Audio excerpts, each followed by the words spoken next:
by broadcaster and LBC host Iain Dale and former Labour Home Secretary Jacqui Smith to discuss these front pages and lots more. Should we start with Leo Varadkar coming out and saying, presumably he's been looking at recent opinion polls. Is that what he's taking his evidence from, or is it wishful thinking on his part? A little of both, I think, because if you look at the opinion polls, they show roughly 53-47 for Remain, but that's exactly what they showed a week before the referendum. There are a lot of shy leavers out there still, so I don't think much has changed since the referendum. Anecdotally, I think there are a lot of Remainers who just think, let's get on with it. I think everybody, to a certain extent, feels let's get on with it. But, I mean, I would like there to be another vote. I think so much has changed since 2016 that is legitimate. Not because, I mean, I think it's possible that this time around the decision would be different. But, frankly, I can't see any other way through this because we've now got this, you know, having had a sort of stalemate in Parliament, it now looks as if possibly Boris Johnson may have a bit more support in Parliament for what he's proposing and the negotiations he's starting, but he certainly ain't got much support either in Ireland or in the rest of the EU. You can't make a deal unless both sides are going to agree, so we don't seem any closer. He's gone about it the other way round to Theresa May. She went to the EU first, Iain, secured a deal with them, came back and asked our Parliament and they threw it out 2 or 3 times. So he's gone the other way and he's going to go to our Parliament and get their consent, hopefully. And as Jacqui says, there could well be sort of a majority for that. Then he's going to have to go and persuade the EU. And it certainly doesn't feel like, from what the reaction we've had so far, that the EU are interested in taking this any further. Well, initially, the reaction was vaguely positive, but yesterday we had cold water poured on it by Varadkar, by Guy Verhofstadt and his Brexit steering group in the European Parliament. Do you think that's because they think that it might actually get passed? And they're suddenly like, oh, hang on. It's so difficult to read, isn't it? Because if you were thinking about this totally logically, you would think both sides would be desperate now to come to a deal because Boris Johnson has made clear that we're going to leave one way or the other. Now, there are all sorts of things going on in the courts today which you've been talking about as to whether that really will happen. I personally can't see a pathway to leaving on October the 31st. I hope he's right. I hope he's got something up his sleeve because his premiership will be, well, it could be fatally damaged if we don't leave on the 31st of October. But has he successfully sort of reframed the position? We were talking yesterday about that sort of leaked memo that suggested to his team that we should maybe make the EU look crazy if they don't go along to it. Whether it's true or not, we don't know. But it does seem that there's a little bit of reframing by kind of not going to the EU first, by setting out his stall, by hopefully getting Parliament on board.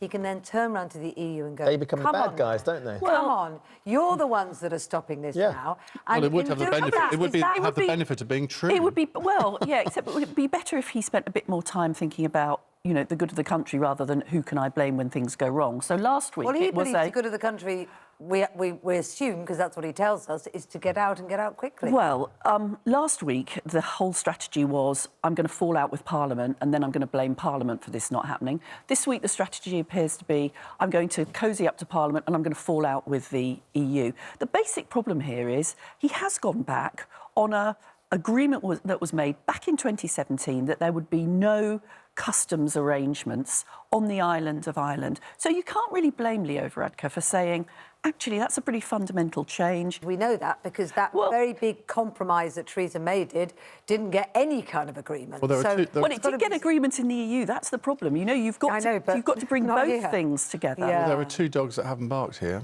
Called Macron and Merkel. We haven't heard anything from them yet. But we do understand he's desperately trying to get a meeting with them. Do you think that is happening? Because we've heard no whisper that there is anything in the diary. You would think if he wants a meeting with them that they would meet him to talk about it. I mean, if they don't, then the game's up. And they have enough sway to say if they go for it, if they agree and they say that would bring some of the others in line. I think that would be incredibly influential if that happened. I mean, we heard earlier this week that European governments were putting pressure on the European Commission to make some concessions to Britain. Now, you never know if these rumours are true or not.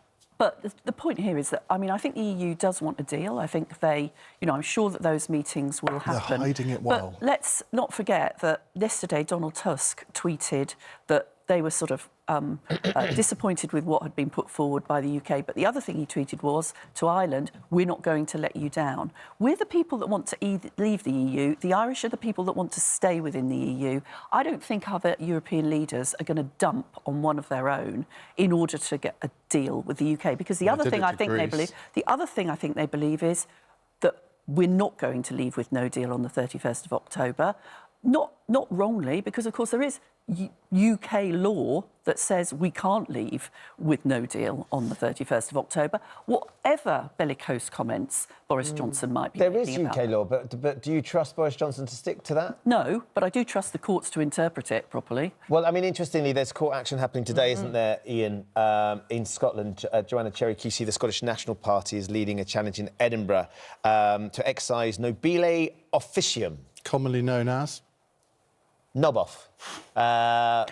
In legal circles. Do you think they just start saying these things because they think Brexit's getting a little bit dull? Let's make up silly words. That's what I used to do in class. It's not the Essex version of Latin. That's actually... Hang on, you're talking to an Essex boy here. I know, me He's too. an Essex boy too. The old knob off. He's also a linguist. Yeah. Yes, we know what sort of linguist he is as well. Before you say it, Don't you say it! I wasn't going to. Oh my God! Can you just explain a little bit about what this legal action is and what a sort of a nobile officium allows them to do? Or potentially, No, can you? Not really. Well, potentially it allows them to jail Boris Johnson if he doesn't. Look, what's going to happen here? I mean, what on earth are we what talking it about in a also- situation where we've got a Scottish court making a move that could potentially jail the Prime Minister? I mean, what is going on? More significantly, I think what it might enable them to do, and there are other courts that could do this as well, is to take on the legal personality of the Prime Minister in order to issue the letter that extends the time period that we remain within the But EU. I think that might would be a possible. constitutional outrage, of course, if Well, that happened. no, because I think that provision exists in the law. What would be a constitutional bloody outrage? In Scottish excuse law. my language. Would be the We Prime thought Minister. knob off was going to be the worst of it this morning. I arrived this morning. Jacqui sat down and said, I promise you, whatever Iain does, I'm not going to be dragged into nonsense. Dale's and dragging there you down again. Dragged my dragging you down potty to mouth out of me yet again. Well, I do that every Sunday on our podcast. Because of my frustration with the Prime Minister, who isn't willing to uphold the law of the land. That would be a constitutional outrage. He says he is going to obey the law of the land, and I suspect actually what will happen is that the Cabinet Secretary, Sir Mark Sedwill, writes the letter in the end.